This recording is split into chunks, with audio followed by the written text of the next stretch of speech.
사도신경 고백함으로 9월 25일 목요일 새벽기도회 시작하겠습니다. 전능하사 천지를 만드신 하나님 아버지를 내가 믿사오며 그 외아들 우리 주 예수 그리스도를 믿사오니 이는 성령으로 잉태하사 동정녀 마리아에게 나시고 본디오 빌라도에게 고난을 받으사 십자가에 못 박혀 죽으시고 장사한 지 사흘 만에 죽은 자 가운데서 다시 살아나시며 하늘에 오르사 전능하신 하나님 우편에 앉아 계시다가 저리로서 산자와 죽은 자를 심판하러 오시리라. 성령을 믿사오며 거룩한 공회와 성도가 서로 교통하는 것과 죄를 사하여 주시는 것과 몸이 다시 사는 것과 영원히 사는 것을 믿사옵나이다. 아멘. 찬송가 540장으로 하나님께 찬양 드리도록 하겠습니다.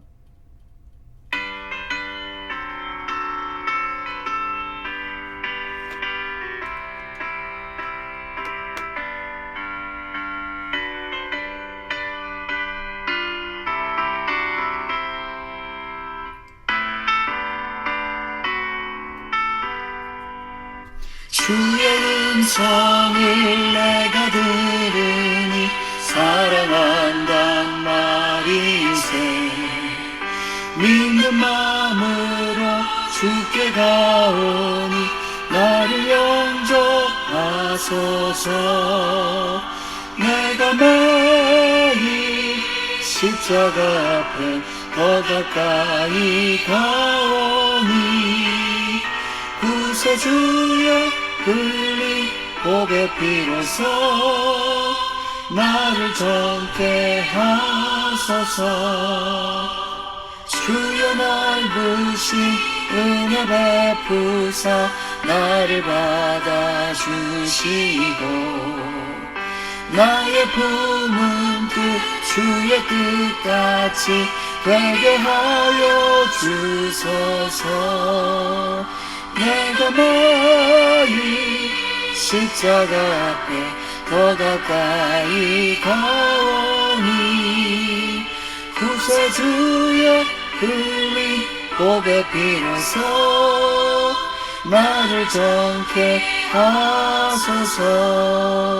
이 보사로 나아갈 때에 어찌하니 기쁠까. 주의 얼굴을 항상 배우니 더욱 친근합니다. 내가 매일 십자가 앞에 더 가까이 가오니 구세주의 흘린 복의 피로써 나를 정케 하소서. 우리 구주의 넓은 사랑을 증명할 자 없으며 주가 주시는 참된 기쁨도 헤아릴 수 없도다. 내가 매일 십자가 앞에 더 가까이 가오니 구세주의 흘린 복의 피로써 나를 정케 하소서. 아멘.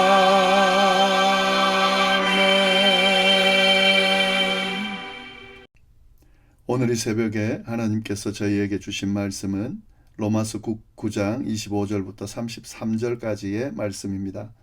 이 말씀을 우리 다 같이 한 목소리로 봉독하겠습니다. 호세아의 글에도 이르기를 내가 내 백성 아닌 자를 내 백성이라 사랑하지 아니한 자를 사랑한 자라 부르리라. 너희는 내 백성이 아니라 한 곳에서 그들이 살아계신 하나님의 아들이라 일컬음을 받으리라 함과 같으니라. 또 이사야가 이스라엘에 관하여 외치되 이스라엘 자손들의 수가 비록 바다의 모래 같을지라도 남은 자만 구원을 받으리니 주께서 땅 위에서 그 말씀을 이루고 속히 시행하시리라 하셨느니라.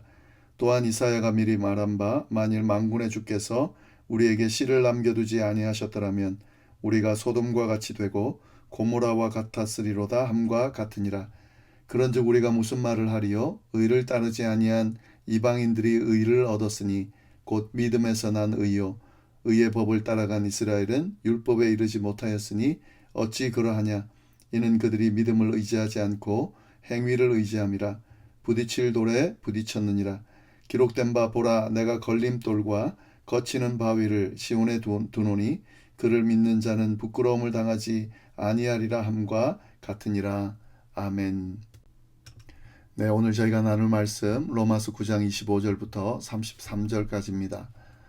이 본문을 보면 앞에서와 마찬가지로 구원에 대한 내용, 또 하나님의 주권적인 선택과 은혜에 대한 내용을 이어가고 있습니다. 특별히 바울은 호세아의 말씀과 이사야의 말씀을 인용하면서 이방인과 유대인의 구원이 어떤 것인지, 어떤 의미를 가지는 것인지에 대해서 설명합니다. 먼저 25절 26절을 보시면 호세아의 글에도 이르기를 내가 내 백성 아닌 자를 내 백성이라 사랑하지 아니한 자를 사랑한 자라 부르리라. 너희는 내 백성이 아니라 한 그곳에서 그들이 살아계신 하나님의 아들이라 일컬음을 받으리라 함과 같으니라.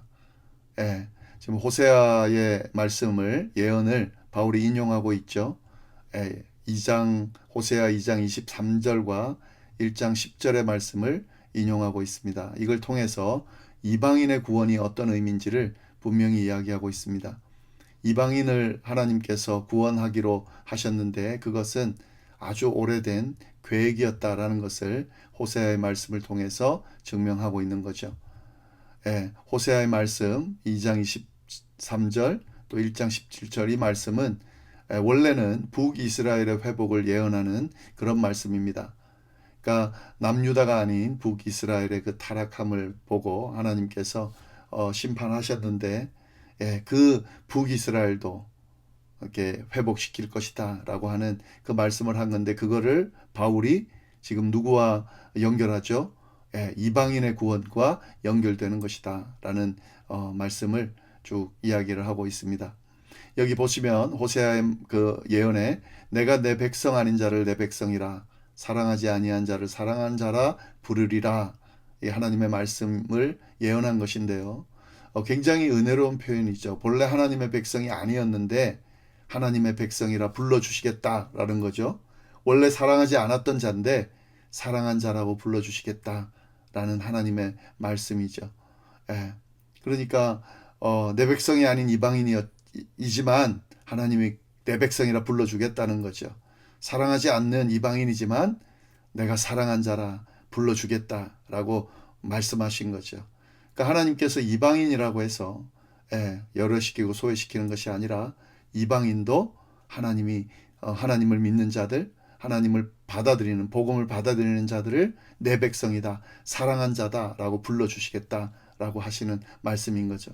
이 말씀은 에베소서 2장 12절에도 비슷한 말씀이 있습니다. 그리스도 밖에 있었고 이스라엘 나라 밖의 사람이라 약속의 언약들에 대하여는 외인이요 세상에서 소망 없고 하나님도 없는 자였던 우리가 이제 하나님의 자녀로 불림을 받았다 하는 거죠. 이방인의 구원이 이루어진다, 하나님의 뜻이다 라고 하는 것을 알려주고 있습니다. 이것은 사람의 행위, 혈통 때문에 하나님이 구원하시는 게 아니라 전적인 하나님의 주권적인 은혜와 긍휼로 이것이 이루어진다 하는 사실을 분명하게 알려주고 있는 거죠. 27절부터 29절 또 이사야가 이스라엘에 관하여 외치되, 이사야의 말씀을 또 인용합니다. 이스라엘 자손들의 수가 비록 바다의 모래 같을지라도 남은 자만 구원을 얻으리니 주께서 땅 위에서 그 말씀을 이루고 속히 시행하리라 하셨느니라. 또한 이사야가 미리 말한 바 만일 만군의 주께서 우리에게 씨를 남겨두지 아니하셨더라면 우리가 소돔과 같이 되고 고모라와 같았으리로다 함과 같으니라. 이사야의 말씀을 인용하면서, 지금 이거는 이제 이스라엘의 상황을 설명하고 있는 거죠. 이 앞에 호세아의 말씀을 인용하면서 이방인들의 구원에 대해서 이야기를 했다면, 이사야의 예언을 인용하면서 이스라엘의 구원에 대해서, 유대인의 구원에 대해서 이야기를 하고 있다는 거죠. 이사야 10장 22절 23절 말씀, 또 이사야 1장 9절 말씀, 이 말씀을 통해서 인용하면서 이게 이스라엘의 구원에 대해서 이야기를 합니다. 두 가지 중요한 그런 어떤 진리를 전달하는데, 첫 번째는 남은 자에 대한 구원에 대해서 이야기를 하는 거죠. 이스라엘 백성 수가 바다 모래같이 많을지라도 구원을 받을 자는 남은 자다라고 이야기하는 거죠. 이스라엘 백성은 어떤 의미입니까? 예, 혈통적으로 하나님의 백성이다라고 하는 그런 전통을 쭉 물려받은 존재들이죠. 그런데 그렇게 이스라엘 백성 혈통을 물려받았다고 해서 구원받는 것이 아니라는 것을 분명히 이야기하고 있습니다. 아무리 혈통을 물려받은 이스라엘 백성으로서 바다 모래와 같은 많은 사람이 있다 할지라도 구원받는 것은 자동으로 구원받는 것은 아니다 하는 거죠. 그럼 누가 구원받는가? 참된 이스라엘, 다시 말해서 믿음으로 하나님께 나오는 자들, 단순히 혈통이라고 해서가 아니라 정말 하나님을 믿고 예수 그리스도를 믿고 구원받은 자들, 그 자들이 구원받을 거다. 남은 자인 거죠. 믿음으로 하나님께 나오는 자들, 남은 자들, 그 이스라엘 혈통 중에서 정말 하나님을 신실하게 믿는 자들만 구원을 얻을 거다라는 사실을 분명하게 이야기하고 있습니다. 또 어떤 의미가 있냐면 하나님의 긍휼하심에 대해서 이사야 예언을 통해서 드러내 주시는데, 29절 말씀 다시 한번 보시면은 만군의 주께서 우리에게 씨를 남겨두지 아니하셨더라면 이라는 표현이 있죠. 그러니까 이건 다시 말하면은 하나님의 은혜가 아니었다면, 하나님이 남은 자를 남겨두지 않았다면 이스라엘 백성들이 어떻게 됐다는 거죠? 소돔과 고모라처럼 완전히 멸망했을 거다. 그만큼 타락했다는 거죠. 시작은 하나님이 선택하셔서 하나님의 백성으로 삼아주셨는데 하나님의 백성으로서의 삶을 살지 않고 하나님과는 전혀 상관없는 삶을 살아가고 있는 그 사람들, 그 이스라엘 백성들을 향해서 이스라엘 백성이라고 구원받는 것이 아니라 오직 하나님의 뜻대로 나아가오는 자들, 하나님을 온전히 믿는 자들만 구원 얻는다라고 하는 말씀을 하시는 거죠. 그래서 하나님께서 이런 은혜를 베풀지 않았었다면, 남은 자를 남겨놓고 구원받지, 그렇게 구원하지 않으셨다면, 그러면 이스라엘이 마치 소돔과 고모라와 같이 완전히 사라졌을 거라는 거죠. 그러나 하나님은 남은 자를 남겨두셔서 그들을 통해서 구원이 이루어지도록 하셨다 하는 거죠. 이게 이스라엘을 향한 하나님의 마음입니다. 하나님께서 이스라엘을 버리시려고 하는 게 아니고 이방인들만 구원하시려고 하는 게 아니에요. 이방인이든 이스라엘 백성이든 하나님을 믿는 자들, 신실한 자들을 통해서 하나님께서 구원을 이루신다라는 말씀이 동일하게 사실은 적용되는 거죠. 30절부터 33절까지 말씀. 그런즉 우리가 무슨 말을 하리요? 의를 따르지 아니한 이방인들이 의를 얻었으니 곧 믿음에서 난 의요. 의의 법을 따라간 이스라엘은 율법에 이르지 못하였으니 어찌 그러하냐? 이는 그들이 믿음을 의지하지 않고 행위를 의지함이라. 부딪힐 돌에 부딪혔느니라. 기록된 바 보라, 내가 걸림돌과 거치는 바위를 시온에 두었노니 그를 믿는 자는 부끄러움을 당하지 아니하리라 함과 같으니라. 바울은 지금 이 9절 30에서 33절에서 구원의 핵심 원리를 정리해서 명확하게 이야기하고 있습니다. 여기 보시면은 의를 따르지 아니한 이방인들이 의를 얻었다. 분명히 이야기하죠.